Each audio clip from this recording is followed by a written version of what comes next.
Hey, parents, want to talk real quick about self care and acknowledge that self care is an industry buzzword. It's something that is easy for everybody to say and harder for everyone to do. It's something that every healthcare professional, adolescent therapist, counselor, um, certified addictions counselor, anybody, it's the thing to say now. You got to take care of yourself first.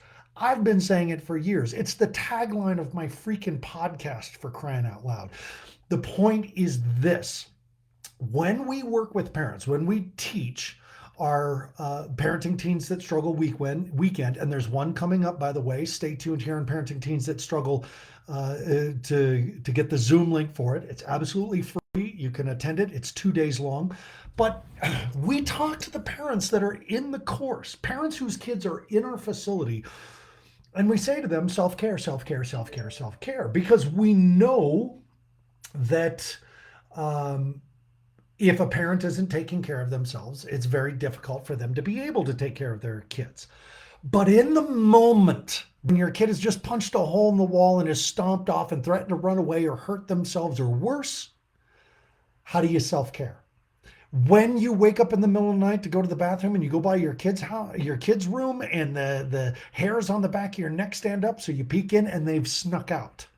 What does self-care look like in that moment? You're in the middle of work, you're running your company, it's the busy day, you've got other kids. You got a call from the school, your kid's been busted selling drugs or ditching, or how do you self-care when they say you got to come pick him up? How do you self-care? So what does self-care look like in the moment? What does self-care even look like, period? Well, I'm glad you asked, because let's take just a couple of minutes and talk about it. Self-care, in my opinion, starts with 5 basic foundations of what we have to do to be able to exist. And if we do them on purpose, if we do them consciously, if we purposefully say, all right, I need to stop. And before I react, before I parent, I need to do something. For example, I wrote up yesterday. We had 2 kids run the night before. We got them back. Police brought them back in the morning. Just as I was pulling into the parking lot to come to work, the county was dropping them off. And I took a breath on purpose. I mean, I'm always taking a breath, right? But out of control breath, shallow breathing because I'm nervous, scared, upset, tired, exhausted, frustrated, angry. That type of breathing will not help me make a good decision.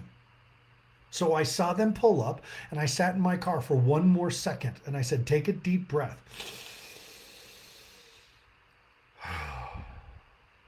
Later in the day, as things were going, I could feel the entire house start to slip. The safety of this facility is not the children's responsibility. It's my staff's. And I looked at my staff members. They're young. Even the talented ones are still young. I'm 51. I'm the one who's been doing this 20 years. And I looked around, I could feel the tightness start up, and I could feel the kids start to get stressed. And I went into the kitchen, which is right next to the classroom. And I just stood there for a few minutes, and I drank a glass of water on purpose. And I took deep breaths on purpose. And then I went in and checked with the rest of the staff. Hey, do you need a break? I do. Why don't you go take one? I'll cover. And she went and took a break for 10 minutes, got a cup of coffee, sat down, came back. I checked in with her. How you doing? Better now, thanks. I needed a break. Had to go to the bathroom. Look, just needing to go to the bathroom when you're supposed to be responsible for children is putting you in stress mode. There are 5 foundations of self-care that need to be in place to really be taking care of yourself. The first one you can't always do right away, and that's sleep. You gotta have good sleep, and whatever you need to do, especially you moms, whatever you need to do to sleep well, do it. I have understood, being married, having a mother, having an ex-wife, having 2 mother-in-laws, having a daughter, how important that sleep thing is. I think I can override my need for sleep with enough coffee and drive, My wife cannot. So it's important that I make space for her to sleep and get her rest. You need to make sure that you are sleeping well. And so, whatever you need to do to get that sleep, talking to a doctor, exercising more so that you're more tired, getting support in the house with your teenager, so that whatever you need to do, sleep is number one. Number two is healthy food. Eat good food, more green, more color on your plate. That's what you need, more color on your plate. Make sure you get all those greens and reds in, okay? Eat better. That means not skipping a meal. That means do not replace a meal with coffee. That means you replace a meal with a better meal. You can drink your coffee, but you still got to eat your food. You got to give your body the energy so you're not going up and down in blood sugar crashes all day long, which affects your brain chemistry. Number three, you got to move that body. You got to move it, move it. You have to move your body. Taking the dog for the walk, going to a yoga class, going swimming, whatever that looks like for you. And if you only have a short moment, then maybe it is just about you stretching for a minute. The fourth one is water. Drinking water, drinking enough water. I went into the kitchen, I drank a glass of water. And the fifth one is the breathing on purpose. Like I said, we're always breathing.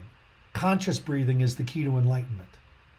So you've got to breathe on purpose. Look, that's the key to all five of those foundations, is the on purpose part. You're going to eat on purpose. You're going to drink water, drink on purpose. You're going to breathe on purpose. Move your body on purpose. Sleep on purpose. Those are the foundations. Now, if you're driving to pick up your kid at the school because they've been busted doing God knows what this time, doing that on purpose thing, even if it's just breathing on purpose. And what does it look like? Does it have to be some process, Buddhist, Taoist? No. It means I'm breathing in through my nose. I'm breathing out through my mouth. I just breathed in through my mouth.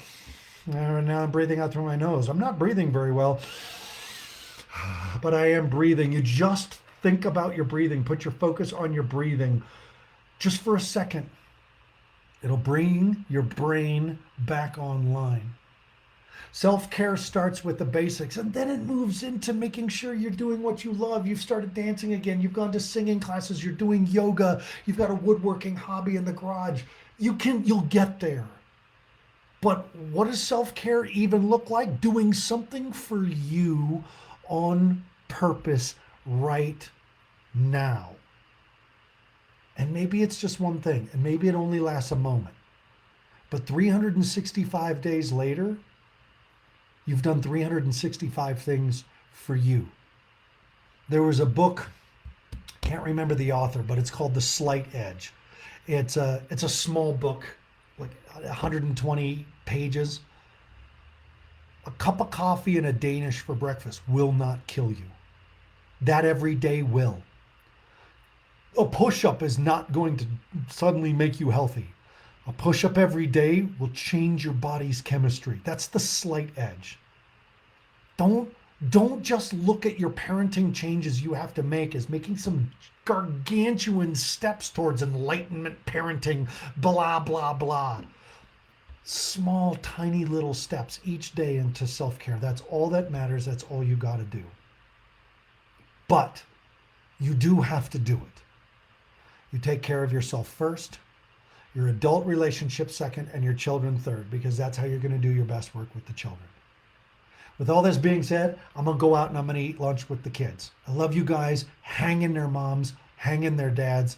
Always reach out to me if you need to. Leave a question, comment here on Parenting Teens That Struggle. You can go to parentingteensthatstruggle.com as well. You can also go to my treatment center's website, firemountainprograms.com. There's lots of free resources for you there as well. Check out the podcast, especially the one I just released. You'll love it. And I got more podcasts coming out each week. Okay, you guys, I'll talk to you soon.